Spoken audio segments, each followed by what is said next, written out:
GTA 6 is set to be the biggest game of all time, and video game analysts are hoping that it's going to be a massive success. We'll be talking about all of that in this video today and a whole lot more. So this actually came from an article on gamesindustry.biz. We talk about them a lot. They usually get interviews with like Take-Two Interactive CEO Strauss Zelnick and sometimes have some inside information. And in this case, it was an article by Brendan Sinclair, who is the managing editor over at gamesindustry.biz. And the title of the article is 2024 Game Spending Down 2%, is Circana Analyst's Most Optimistic Outlook. Matt Piscatella talks about unprecedented uncertainty in the year ahead, and why we'll need more overachievers like Helldivers 2 and Palworld.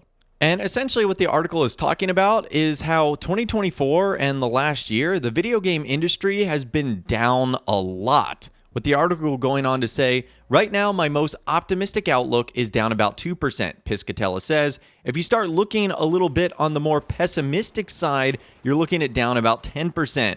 If things really go sideways, you're looking at a little bit more. Going on to say there's so much uncertainty when you look at the sales data or look to project this year. There's uncertainty about the hardware. There's uncertainty about the content. Who the hell's making the games? Going on to say Helldivers 2 and Palworld have done a lot of heavy lifting early in the year, but we're up against a comp last year with Hogwarts Legacy, which was a massive hit. So we need another game on top of Helldivers and Palworld to try and comp with Hogwarts was doing last year, and it's still doing a year later. Going on to say the uncertainty level this year is probably the highest I can recall, and I've been around since 2005, with the uncertainty of what's going to get us to the finish line because we don't have those big games announced that we know. When people are saying our slate's going to be light this year, that's not something that usually happens. And I'll leave a link to the article in the description if you guys are interested in reading the entire thing. I don't want to make this video too incredibly long, but essentially the overarching theme is that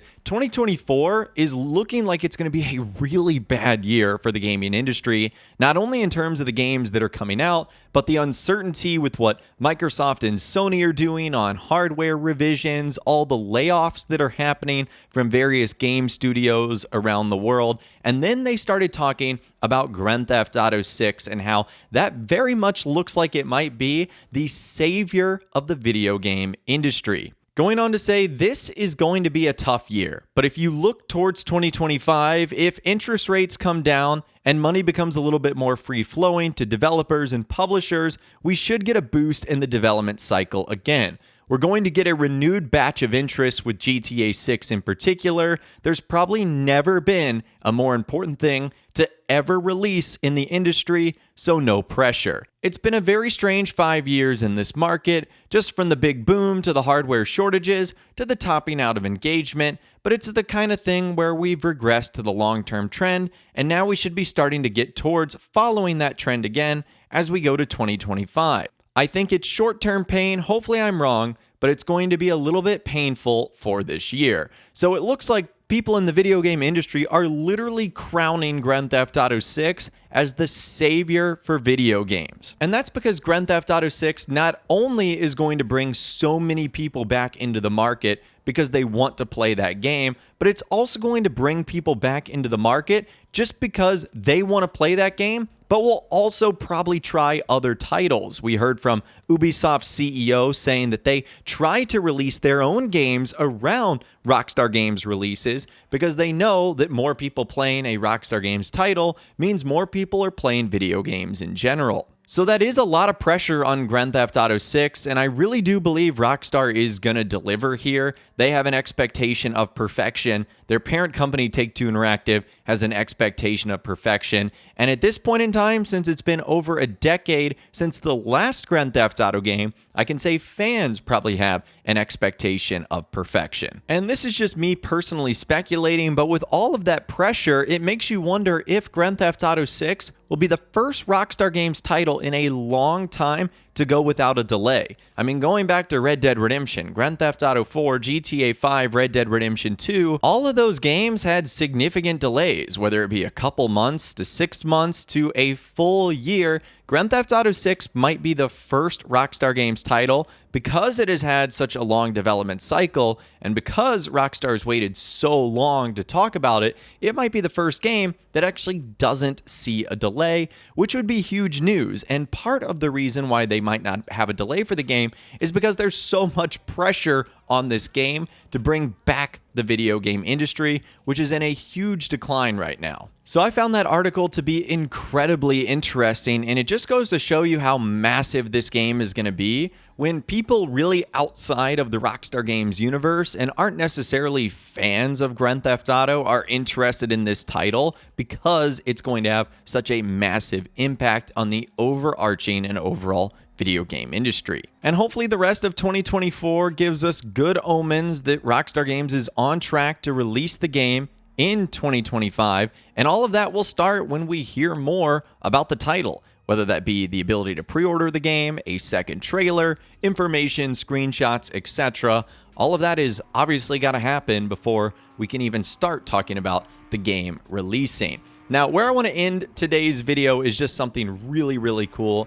You guys have probably seen this artwork right here in some way, shape, or form. It's been around for a long time. This was actually done by an artist, Patrick Brown.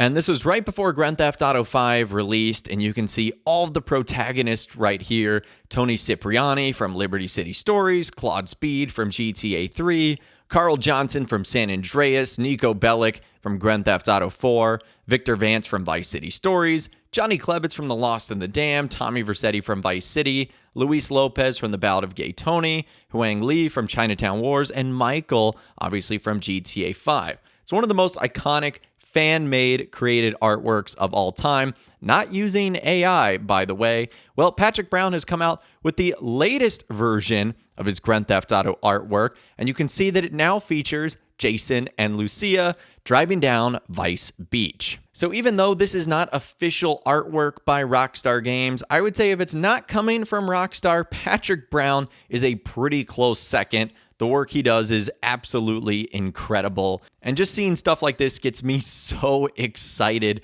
for GTA 6. As you can see, Jason driving, Lucia throwing her hands up out of the convertible, all being chased by the police. I'm so excited for Grand Theft Auto 6. I really just want to get more details from Rockstar, but let me know what you think in those comments down below. Do you agree with the article we looked at today that Grand Theft Auto 6 is going to be the most important video game ever released for multiple different reasons, but essentially reviving the video game industry right now? Let me know what you think in those comments down below. I'd love to hear from you guys down there. If you guys did go on to enjoy this video, though, a like rating would, of course, be awesome. And be sure to subscribe to my YouTube channel if you are new. You want to stay up to date on all the GTA 6 videos that I'll be doing here on my channel. And be sure to ring that notification bell as well. Sometimes YouTube just doesn't work, and if you ring that bell, you'll always be guaranteed to be notified when new videos arrive. But of course, as always, guys, thank you all so much for watching.